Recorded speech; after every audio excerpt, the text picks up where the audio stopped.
Iran Israel तनाव पर यह बहुत बड़ी खबर है। इराक सीरिया में अलर्ट पर यूएस सेना।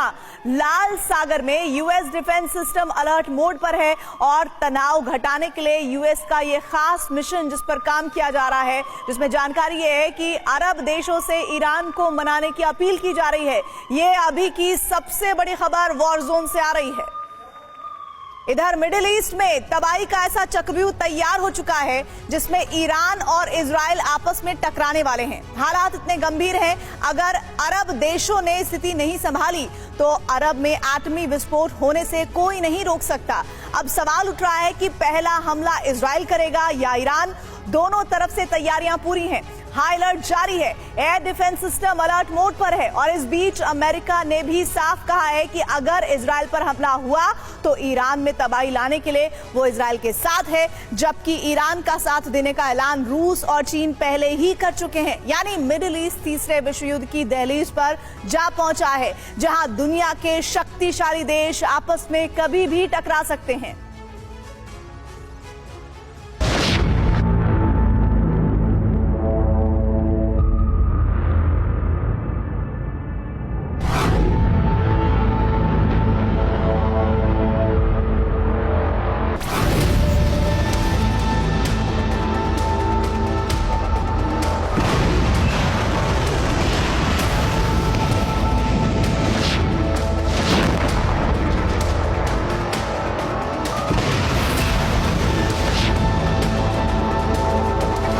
अरब एक ऐसे संकट में घिर गया है कि अगर तत्काल उसका हल नहीं निकाला गया तो कुछ घंटों में भयानक तबाही दस्तक दे सकती है।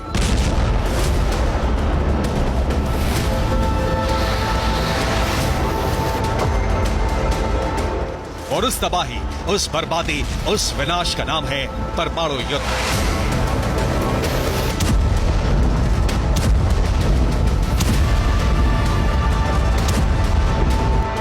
जिसमें दो नए किरदार हैं, ईरान और इजराइल। दोनों का टकराव इस हद तक बढ़ चुका है कि दोनों ही देश एक दूसरे के न्यूक्लियर सेंटर पर हमला करने के लिए आमादा हैं।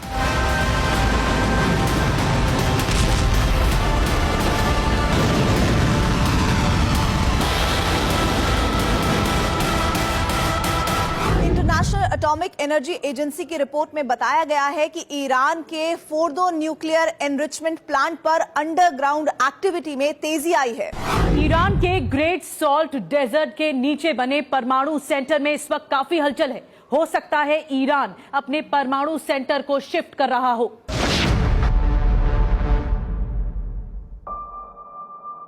फोर्दो प्लांट की सैटेलाइट इमेज भी सामने आई है, जिसमें आईएईए ने दावा किया है कि वहां हालात 2015 से बदल गए हैं। 2015 वही साल है जब अमेरिकी सरकार ने ईरान पर पूर्ण प्रतिबंध लगाया था।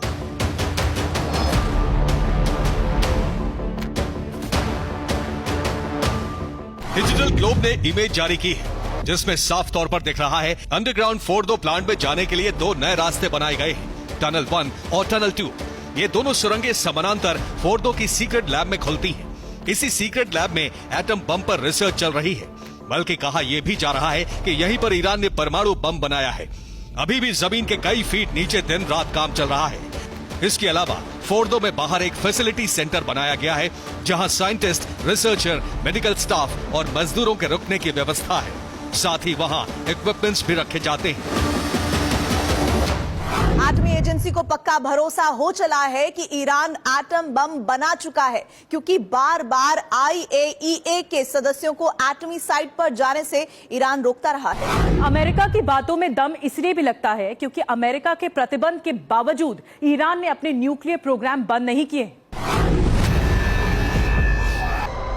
और प्रतिबंध लगे हुए 9 साल से ज्यादा वक्त हो गया। अमेरिका में ओबामा से लेकर ट्रंप और अब बाइडेन की सरकार आ गई, लेकिन ईरान के रुख में बदलाव नहीं आया।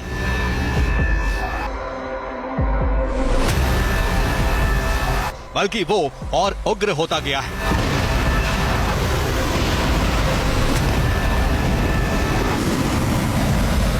जबकि अब ईरान गाजा में तबाही का बदला इजराइल से लेना चाहता है, इसलिए वो कभी भी हमला कर सकता है।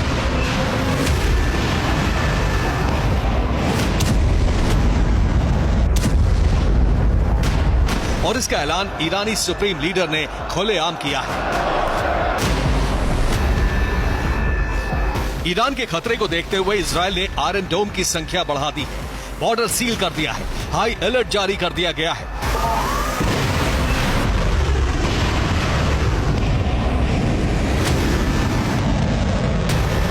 खुद इजरायल के रक्षा मंत्री योव गैलेंट आयरन डोम टीम के पास पहुंचे, उनसे सुरक्षा के बारे में बात की।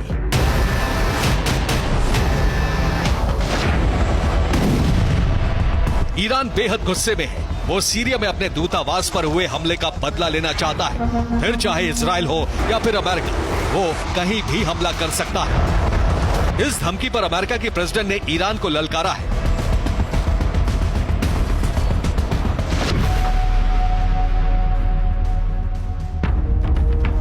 यानी अरब में एटमी युद्ध की बिसात बिछ चुकी है। ईरान के टारगेट पर पश्चिमी देश है, जहां वो रूस और चीन के साथ मिलकर तबाही मचा सकता है। इसके लिए इस्लामिक मुल्कों को भी एकजुट करने की कोशिश है। यानी अगले 48 घंटे मिडिल ईस्ट पर बहुत भारी है।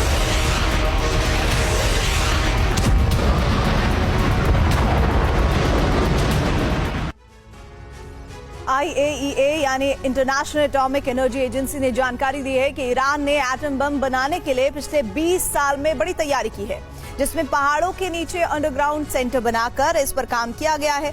और ईरान की 6 साइट पर अमेरिका नजर बनाए हुए है, जिसमें पहला नाम है फोर्डो न्यूक्लियर प्लांट का, दूसरे नंबर पर तनाज न्यूक्लियर प्लांट है और तीसरे नंबर पर भी जानकारी जो है वो आगे देंगे। इसमें जो दूसरा प्लांट मैंने आपको जानकारी दी है नतांज न्यूक्लियर प्लांट, वहां पर यूरेनियम माइनिंग की जा रही है। इसके अलावा ईरान ने Isfahan nuclear fuel research centre बनाया है, जहां न्यूक्लियर ईंधन पर निगरानी रखी जाती है, जबकि रुदान न्यूक्लियर रिसर्च सेंटर जो कि तीसरा बहुत महत्वपूर्ण है, और साथ ही बुनाव एटॉमिक रिसर्च सेंटर का इस्तेमाल परमाणु हथियारों पर रिसर्च के लिए किया जा रहा है। इस पूरे परमाणु कार्यक्रम पर शरीफ यूनिवर्सिटी ऑफ टेक्नोलॉजी निगरानी रख रही है और ये काम बेहद गुपचुप तरीके से हो रहा है। पहाड़ों के नीचे होने से साइट पर क्या हो रहा है, इसे अमेरिका के सैटेलाइट भी पकड़ पाने में नाकाम है।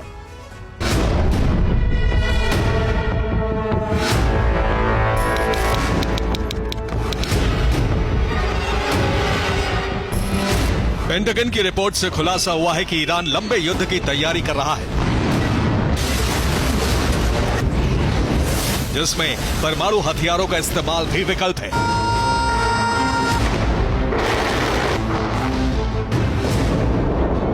उधर अमेरिका और इजरायल ने पलटवार की तैयारी की है, लेकिन उससे पहले अपने सैन्य ठिकानों की सुरक्षा बढ़ा दी है। इजरायल ने डिफेंस सिस्टम लगा दिए हैं। उधर अमेरिका ने सैन्य ठिकानों को कम करके सैनिकों को कुछ सैन्य ठिकानों पर डिप्लॉय कर दिया है।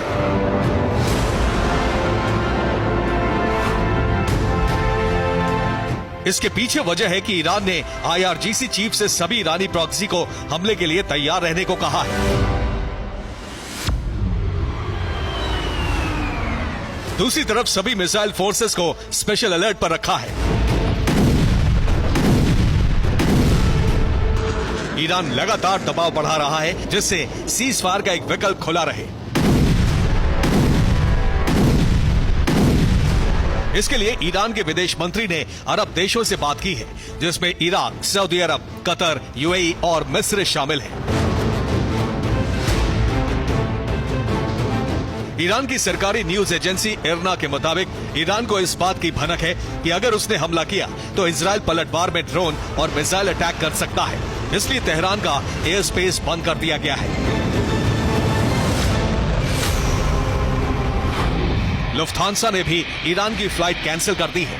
दुनिया भर के देश मिडिल ईस्ट के घटनाक्रम पर नजर बनाए हुए हैं, जिससे जरूरत पड़ने पर ईरान और इजरायल के लिए फ्लाइट रोकी जा सके।